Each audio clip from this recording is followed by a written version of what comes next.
I would like to recognize Ms. Walorski for the purpose of introducing her constituent from Indiana. Thank you, Mr. Chairman. I have the pleasure of introducing Peter Barrett. Peter is the Senior Vice President of Marketing and Corporate Development at Smoker Craft in New Paris, Indiana. Smoker Craft is a multi-generation, family-owned boat manufacturer located in my district. Peter has been with the company since 1996 and is carrying on the family tradition as the fourth-generation owner-employee. I love visiting Peter and his company, Smoker Craft, and hearing from Peter and his employees, and I'm delighted that he's with us today to share his insights on the jobs gap. Thank you, Mr. Chairman. Thank you, Chairman Smith, Ranking Member Davis, and members of the subcommittee for the opportunity to appear before you today to discuss an issue important to my business and recreational boating industry, workforce development. My name is Peter Barrett. I am proud to represent Smoker Craft Incorporated, a boat manufacturer located in New Paris, Indiana. Founded in 1903, we're a fourth-generation, family-owned and operated business that builds pontoon boats, fiberglass boats, aluminum fishing boats under the brand names Smoker Craft, Starcraft, Sunchaser, and Sylvan. Last year, Smoker Craft built and distributed over 11,000 boats to our worldwide dealer network. Our company employs over 680 people at our two manufacturing and transportation locations. The recreational boating industry is an important driver of the U.S. economy, with an annual economic impact of more than $121 billion. Our industry is uniquely American. Our industry is a uniquely American-made product. 95% of boats sold in the U.S. are made in the U.S. Behind a fun day on the water with family and friends are American businesses and manufacturing jobs. Our manufacturing is unique to the boat business, and our employees must have a broad range of skills.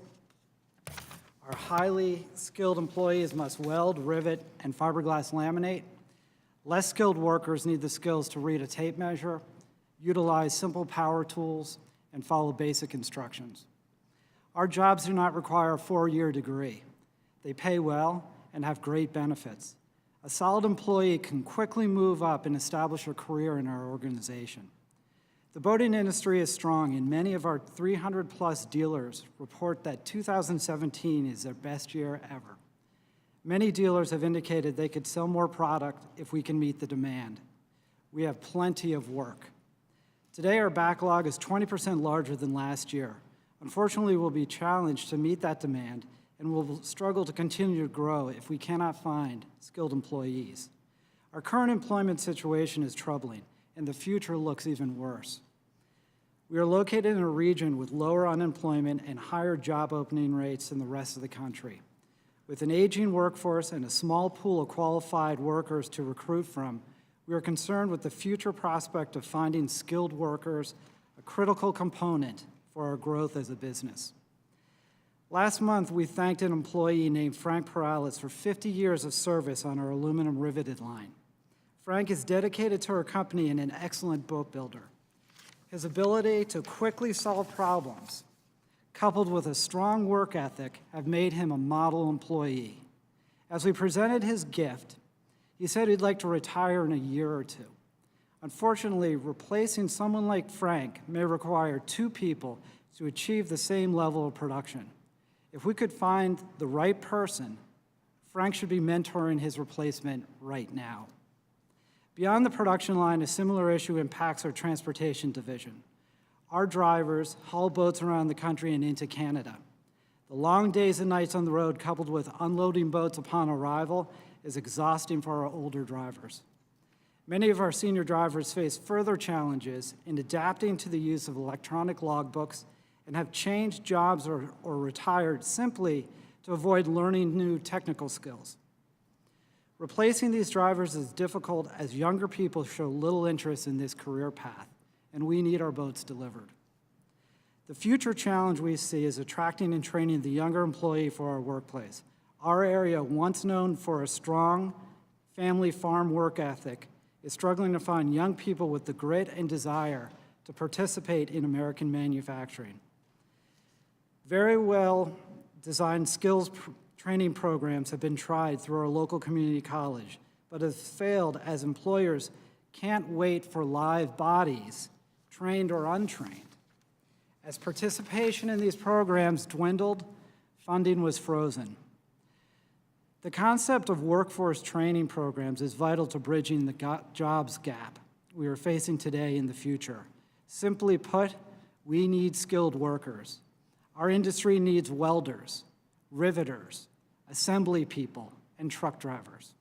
Shop classes need to return, and exposure to careers in manufacturing through internship and apprenticeships should be encouraged.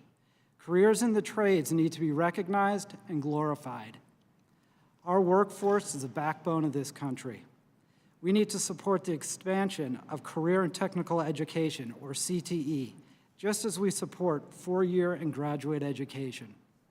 I'm pleased to see Congress taking steps in the recently passed appropriations legislation to support the Department of Labor and Department of Education programs that promote access, completion, and affordability of workforce training efforts.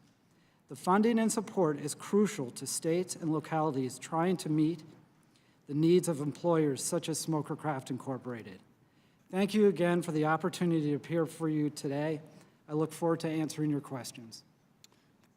Thank you, Mr. Chairman. And to Peter's point, there was an article that he referenced in the Wall Street Journal last week about, and the headline is, "The future of America's economy looks a lot like Elkhart, Indiana," which Peter's right down the road from Elkhart in my district. The article says, high school students skip college for factory jobs that offer great pay and benefits. Workers are so flush that car dealers can't keep new pickups on the lot. At the same time, employers can't hold on to employees. It points out that the unemployment rate is essentially zero because there's 9,500 jobs available in this place in Elkhart. So, Peter, to your point, as we talk about that, there are challenges between this article and your testimony. Which is the hardest to do? Find workers, teach them skills, or retain them? What's the toughest part of those three for you?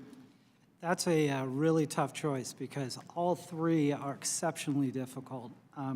Retaining employees has been very difficult, especially, I'll give you an example, what happened on Monday. I walked in my office, an employee who had been with us for 20 years came to me and said, with tears in his eyes, our employees are family. And so when a 20-year employee comes to us and he's saying that he's going to leave, that's a big deal.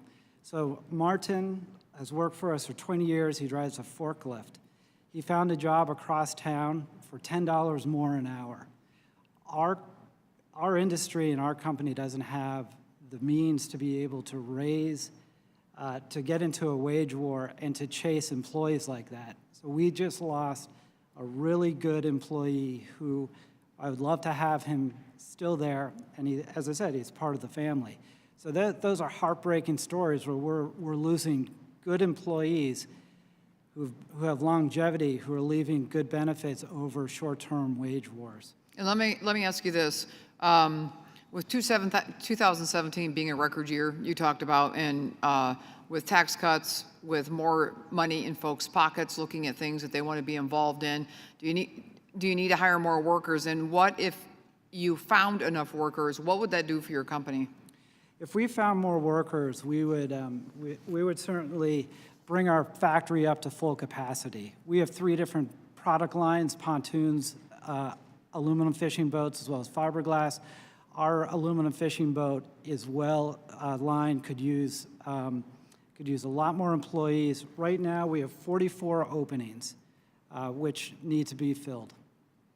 So if we could get more employees, we'd also, in the area, if we had more employees, it would relieve the supply chain. Mm-hmm. It's not just our business, but it's a supply chain underneath us that is suffering. So if our console builder can't build consoles, then we can't build those boats that day. I appreciate it, and I yield back, Mr. Chairman.